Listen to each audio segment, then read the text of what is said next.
आज multi speciality अस्पताल का उद्घाटन करेंगे सीएम योगी आदित्यनाथ। गोरखपुर में स्वास्थ्य सेवाओं को मिलेगी नई रफ्तार।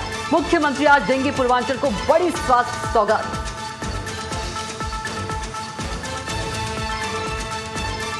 राम मंदिर चढ़ावा चोरी मामले में बड़ा एक्शन। एसआईटी की रिपोर्ट के बाद 8 लोगों के खिलाफ केस दर्ज, 4 आरोपियों को हिरासत में लिया।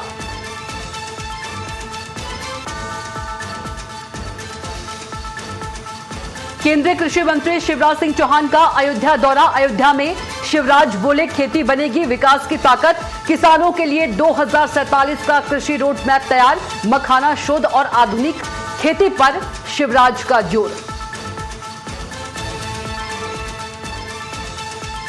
नंदा गौरा योजना का 4098 बालिकाओं को मिला लाभ। कैबिनेट मंत्री रेखा आर्या ने की 19 करोड़ 23 लाख की राशि हस्तांतरित। डीबीटी के जरिए लाभार्थियों के खातों में भेजी राशि।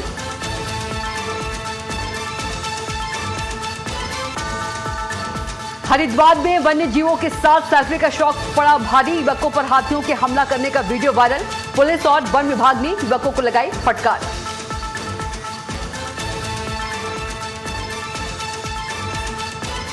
नमस्कार, न्यूज 360 में आप सभी का स्वागत है। मैं हूं आपके साथ कविता पांडे। बुलेटिन की शुरुआत बड़ी खबर के साथ करेंगे, जहां देवरिया में आज मुख्यमंत्री योगी आदित्यनाथ बरहज और रुद्रपुर विधानसभा क्षेत्रों को 456 करोड़ रुपए से ज्यादा की विकास परियोजनाओं की सौगात देंगे। मुख्यमंत्री 106 परियोजनाओं का लोकार्पण और शिलान्यास भी करेंगे। इस दौरान विभिन्न सरकारी योजनाओं के लाभार्थियों को प्रमाण पत्र भी वितरित किए जाएंगे। कार्यक्रम बरहज तहसील के ग्राम बराव में होगा। केंद्रीय ग्रामीण विकास राज्य मंत्री कमलेश पासवान सहित कई जनप्रतिनिधि मौजूद रहेंगे। इन परियोजनाओं से सड़क, शिक्षा, स्वास्थ्य, सिंचाई और रोजगार को नई रफ्तार मिलेगी।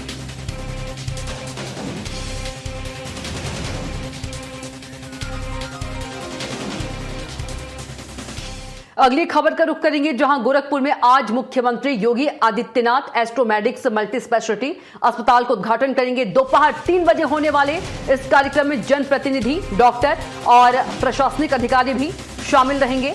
अस्पताल में आधुनिक इलाज की सुविधाएं उपलब्ध होंगी, जिससे गोरखपुर और आसपास के जिलों के मरीजों को बेहतर स्वास्थ्य सेवाएं मिलेंगी। मुख्यमंत्री अस्पताल का निरीक्षण भी कर सकते हैं। इसे पूर्वांचल की स्वास्थ्य व्यवस्था को मजबूत करने की दिशा में बड़ा कदम माना जा रहा है।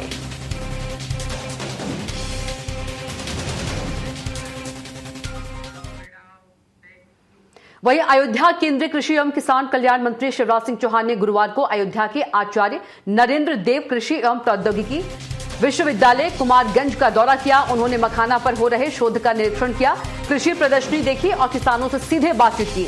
शिवराज सिंह ने कहा कि प्रधानमंत्री नरेंद्र मोदी और मुख्यमंत्री योगी आदित्यनाथ के नेतृत्व में उत्तर प्रदेश कृषि के क्षेत्र में तेजी से आगे बढ़ रहा है। उन्होंने बताया कि वर्ष 2047 तक किसानों के लिए वैज्ञानिक कृषि रोड मैप तैयार किया गया है, जिसमें बदलते मौसम, घटते जल स्तर और नई तकनीकों को ध्यान में रखा गया है। उन्होंने मिट्टी की सेहत सुधारने और आधुनिक खेती अपनाने पर जोर दिया। इस दौरान कृषि मंत्री सूर्य प्रताप शाही, वैज्ञानिक, अधिकारी और बड़ी संख्या में किसान भी मौजूद रहे। उत्तर प्रदेश के लिए, उत्तर प्रदेश के किसानों के लिए ऐतिहासिक दिन। सवेरे आज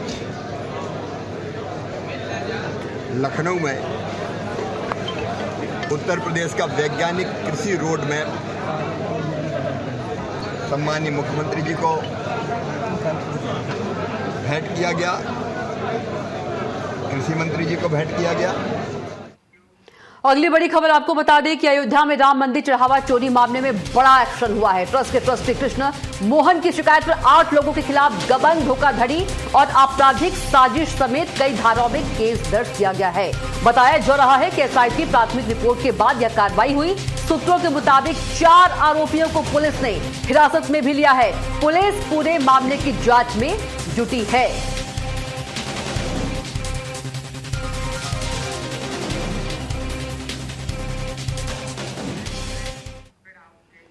और अगली बड़ी खबर आपको बता दें कि देहरादून में मानसून को लेकर मुख्यमंत्री पुष्कर सिंह धामी ने कहा कि उत्तराखंड के लिए मानसून हमेशा बड़ी चुनौती रहा है। पिछले वर्षों की बात करें तो पिछले वर्षों में भूस्खलन, बादल फटने, हिमस्खलन, मूसलाधार बारिश और जल भराव जैसी घटनाएं हुई हैं। राज्य सरकार ने इस बार पहले से व्यापक तैयारियां शुरू कर दी है। सरकार का प्रयास है कि पिछले अनुभवों से सीख लेते हुए लोगों की सुरक्षा सुनिश्चित और आपदाओं के प्रभाव को न्यूनतम किया जाए। सभी संबंधित विभागों और एजेंसियों के साथ समन्वय बनाकर कार्य किया जा रहा है। भारत सरकार की एजेंसियां एनडीआरएफ, एसडीआरएफ, जिला प्रशासन, आपदा प्रबंधन, पीडब्ल्यूडी, स्वास्थ्य विभाग और पुलिस अलर्ट मोड पर है। मॉनसून के दौरान किसी भी आपात स्थिति से निपटने के लिए सभी विभाग मिलकर काम करेंगे, जिससे जनहानि और नुकसान कम से कम हो। देखिए, मानसून हमेशा से हमारे लिए एक बड़ी चुनौती होता है और जो पिछले वर्षों के हमारे मानसून को लेकर अनुभव हैं, भूस्खलन है या बादल फटना है, हिमस्खलन है, अत्यधिक जलभराव है, अत्यधिक बरसात है, बरसाती नाले, नदियाँ अपने उफान पर होती हैं, तो उसके लिए हमने पहले से तैयारियां शुरू कर दी हैं और सभी प्रकार से कि जो अनुभव पिछले रहे हैं उन सब से कैसे लोगों को सुरक्षित रखा जा सकता है, कैसे आपदा के असर को कम से कम किया जा सकता है, उस पर हम लोग काम कर रहे हैं। और वहीं कोटद्वार में विधानसभा अध्यक्ष रितु खंडूरी ने एशियन डेवलपमेंट बैंक के वित्त पोषित पेयजल और आधारभूत अवसंरचना परियोजना के विकास कार्यों का निरीक्षण किया। वार्ड नंबर 4 से 26 तक निर्माणाधीन कार्यों की प्रगति, गुणवत्ता और मानकों की समीक्षा कर उन्होंने अधिकारियों को तय समय और गुणवत्ता के साथ काम करने के निर्देश दिए। उन्होंने कहा कि परियोजना कोटद्वार की पेयजल व्यवस्था और आधारभूत सुविधाओं में बड़ा सुधार लाएगी, इसलिए विकास कार्यों में पारदर्शिता, जवाबदेही और सुरक्षा मानकों का पालन किया जाए। वहीं अधिकारियों ने परियोजना को निर्धारित समय में पूरा करने का भी आश्वासन दिया। इस परियोजना के पूरे होने पर हजारों लोगों को स्वच्छ पेयजल और बेहतर आपूर्ति व्यवस्था का लाभ मिलेगा।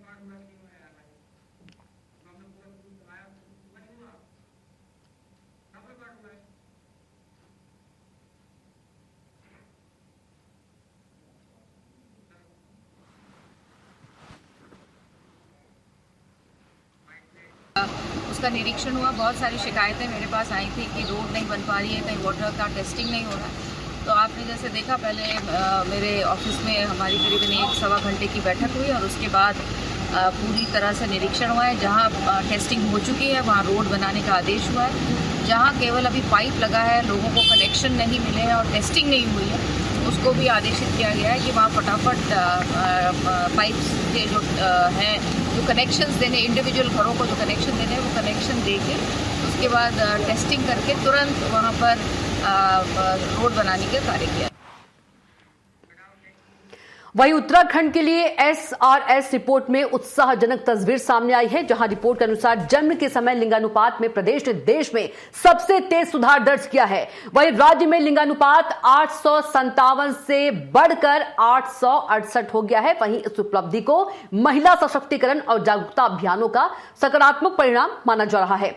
वहीं लिंगानुपात में सुधार को लेकर महिला एवं बाल विकास विभाग और स्वास्थ्य विभाग की संयुक्त पहल को महत्वपूर्ण माना जा रहा है। वहीं राज्य सरकार ने बेटी बचाओ बेटी पढ़ाओ अभियान के तहत विभिन्न जनपदों में लगातार जागरूकता कार्यक्रम संचालित किए।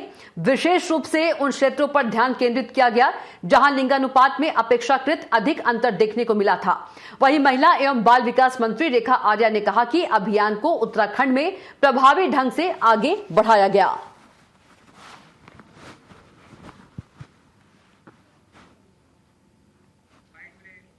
इसको लेकर सभी स्टेट ने अपने तरीके से काम किया। उत्तराखंड में सौभाग्य से मुझे WCD विभाग को देखने का अवसर मिला और हमने भी इस संकल्प के साथ में वाकई हमारे जनपदों में कहीं कहीं पर लैंगिक अनुपात जो है ठीक है और कहीं कहीं जनपदों में बड़ा गैप हमको दिखाई दिया, जिसको लेकर लगातार अवेयरनेस के प्रोग्राम किए गए, जिसको लेकर लगातार स्वास्थ्य विभाग के साथ मिशन मोड में जो है ये कोशिश की गई है कि किसी भी प्रकार से जो है लैंगिक जांच जो प्रसव पूर्व कराने का या लैंगिक जांच जो बच्चा पैदा होने से पहले लोग कराने की चेष्टा रखते हैं, उस पर भी कड़ाई से उसका अनुपालन किया गया। अगली बड़ी खबर का रुख करेंगे, जहां देहरादून में पीडब्ल्यूडी मंत्री सतपाल महाराज ने अधिकारियों की अहम बैठक की है। उन्होंने मानसून की तैयारी को लेकर चर्चा की। वहीं बैठक में सिंचाई विभाग के साथ पीडब्ल्यूडी के सभी सीनियर अधिकारी भी मौजूद रहे। पीडब्ल्यूडी मंत्री ने कहा कि 30 जून तक सभी पैच को काम पूरा करने के निर्देश दिए गए हैं। उन्होंने कहा कि प्रदेश में 1000 सड़कें ऐसी हैं जो बारिश के दौरान ज्यादा क्षतिग्रस्त होती हैं, उनके लिए वैकल्पिक मार्ग बनाने के दिशा निर्देश दिए गए हैं। उन्होंने कहा कि अधिकारियों को निर्धारित समय में सड़क निर्माण का काम पूरा करने के निर्देश दिए गए हैं। आज की बैठक में आगामी मानसून सीजन को दृष्टिगत रखते हुए लोक निर्माण विभाग एवं सिंचाई विभाग की तैयारियों की विस्तृत समीक्षा की गई है। हमारा उद्देश्य यह सुनिश्चित करना है कि वर्षा ऋतु के दौरान आम जनता को असुविधा न हो। बैठक में सभी नहरें, ड्रेनेज, चैनलाइजेशन, जल निकासी, सड़कों से जुड़े ड्रेनेज नेटवर्क को समयबद्ध सफाई सुनिश्चित करने के निर्देश दिए गए हैं, ताकि जल भराव जैसी, बाढ़ जैसी परिस्थिति जो है वो प्रभावी रूप से उससे निपटा जा सके। वहीं महोबा में उत्तर प्रदेश सरकार के पशुधन एवं दुग्ध विकास मंत्री धर्मपाल सिंह ने समाजवादी पार्टी प्रमुख अखिलेश यादव पर तीखा हमला बोला है। उन्होंने कहा कि राम मंदिर चढ़ावा मामले की जांच चल रही है और हर पैसे का हिसाब होगा। मंत्री ने आरोप लगाया कि अखिलेश यादव चुनावी लाभ के लिए इस मुद्दे को राजनीतिक रंग दे रहे हैं। उन्होंने स्वामी प्रसाद मौर्य के बयान पर भी प्रतिक्रिया दी। इसके बाद मंत्री ने विभागीय समीक्षा बैठक कर अधिकारियों को जरूरी निर्देश दिए।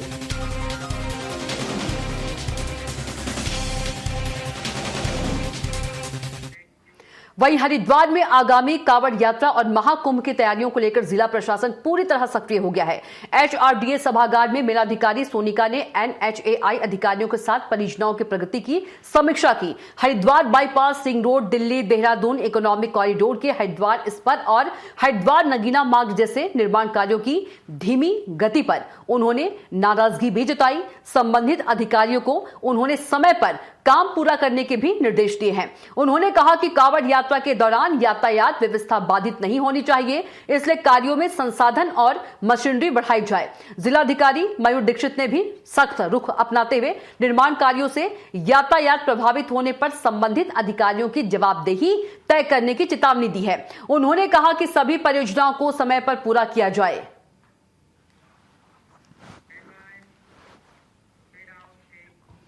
वहीं उत्तराखंड के 4 धाम यात्रा के पड़ाव समेत कई जगहों को बम से उड़ाने का मेल मिलने के बाद पुलिस की इंटेलिजेंस पूरी तरह से सक्रिय हो गई है। वहीं मेल मिलने के बाद एसटीएफ की साइबर टीम ने इसको ट्रैक करने का प्रयास भी किया। एसटीएफ के एसएसपी ने बताया कि 22 जून को एसडीएम कार्यालय में मेल प्राप्त हुई थी। उन्होंने कहा कि मेल की संवेदनशीलता को देखते हुए साइबर कमांडो की टीम ने इसको ट्रैक किया। एसएसपी ने कहा कि इसकी प्राथमिक तौर पर लोकेशन उत्तर अफ्रीकी देश मोरक्को में पाई गई, जबकि मेल भेजने वाला व्यक्ति यूनाइटेड स्टेट का रहने वाला पाया गया। उन्होंने बताया कि मामले की संवेदनशीलता को देखते हुए केंद्रीय एजेंसियों से भी संपर्क किया गया और आगे की जानकारी भी पता लगाई जा रही है।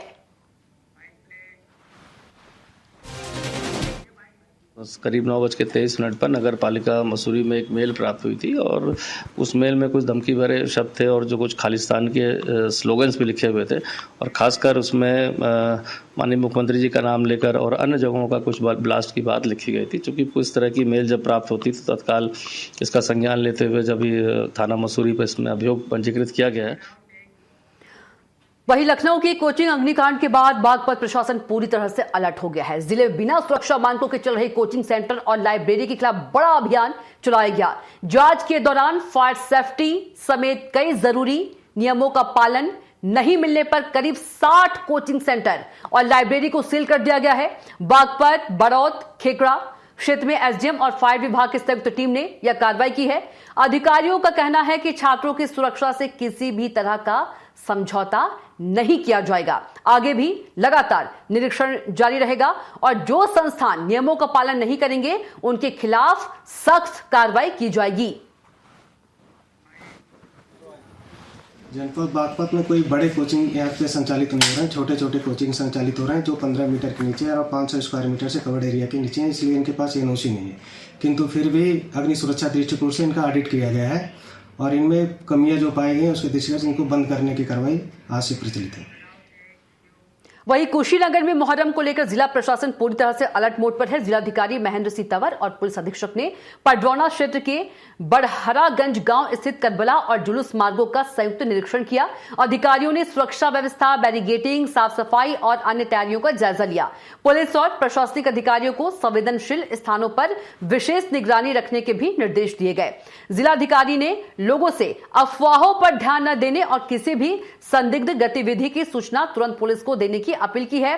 प्रशासन का कहना है कि मुहर्रम के दौरान सुरक्षा के पुख्ता इंतजाम रहेंगे और पूरे जिले में लगातार निगरानी रखी जाएगी ताकि पर्व शांतिपूर्ण और सौहार्दपूर्ण माहौल में संपन्न हो सके। मुहर्रम पर कुशीनगर प्रशासन पूरी तरह से अलर्ट हो गया है। डीएम एसपी ने करबला स्थल का निरीक्षण भी किया। जुलूस मार्गों की सुरक्षा व्यवस्था का जायजा भी लिया गया। जनपद कुशीनगर में 850 से ऊपर जुलूस हैं और 2800 से ऊपर ताजियां हैं। तो इस संबंध में पीस कमेटीज की बैठक थाना स्तर पर लेके और पुलिस अधीक्षक और मेरे द्वारा सेंट्रल पीस कमेटी की बैठक भी पूरी तरह से कर ली गई है। जो सामाजिक संभ्रांत व्यक्ति हैं उनके साथ में समन्वय स्थापित किया गया है। शासन और प्रशासन के जो दिशा निर्देश हैं, डीजे से संबंधित या फिर शस्त्र अस्त्र से संबंधित या फिर भीड़ से संबंधित या इस प्रकार की जो भी चीज़ें सामने आती हैं या पुराने अनुभव रहे हैं, उन सबको सम्मिलित करते हुए हम लोगों ने उनसे एक समन्वय स्थापित किया है। खबर आजमगढ़ से है, जहां आजमगढ़ में फूलपुर थाना पुलिस को बड़ी सफलता मिली है। पुलिस मुठभेड़ में 25-25 हजार रुपए के 2 इनामी बदमाश घायल होकर गिरफ्तार किए गए। दोनों की पहचान समीर और शिव कुमार राजभर उर्फ लाला के रूप में हुई है। पुलिस के अनुसार घेराबंदी के दौरान बदमाशों ने पुलिस टीम पर फायरिंग की। जवाबी कार्रवाई में दोनों के पैर में गोली लगी है, जिसके बाद उन्हें पकड़ लिया गया है। आरोपियों के पास से 2 तमंचे, कारतूस, 4 मोबाइल, चांदी की पायल, नकदी और वारदात में इस्तेमाल की गई केटीएम बाइक भी बरामद हुई है। दोनों पर महिलाओं से लूट और मोबाइल छिनैती के कई मामले दर्ज हुए हैं। पुलिस ने मुकदमा दर्ज कर आगे की कार्रवाई शुरू कर दी है। ग्राम मुड़िया रोड पर थाना फूलपुर क्षेत्र में 2 बदमाशों से मुठभेड़ हुई है, जिसमें दोनों बदमाशों के पैर में गोली लगी है। जिसमें एक का नाम शिव कुमार राजभर उर्फ लाला पुत्र ललई राजभर निवासी ग्राम चकबहार थाना फूलपुर तथा दूसरे का नाम समीर सन ऑफ अफसर ग्राम सजेरपुर थाना फूलपुर है। दोनों अभियुक्तों के कब्जे से घटना में लूटी गई संपत्ति, चांदी की पायल, 4 अदद मोबाइल फोन तथा 1577 रुपये नकद बरामद हुए हैं। दोनों अभियुक्तों के कब्जे से 2 अदद तमंचा, 2 अदद कारतूस, 2 अदद खोखा बरामद हुए हैं। इसी के साथ फिलहाल के लिए बुलेटिन में इतना ही। आप देखते रहिए न्यूज़ 360। नमस्कार।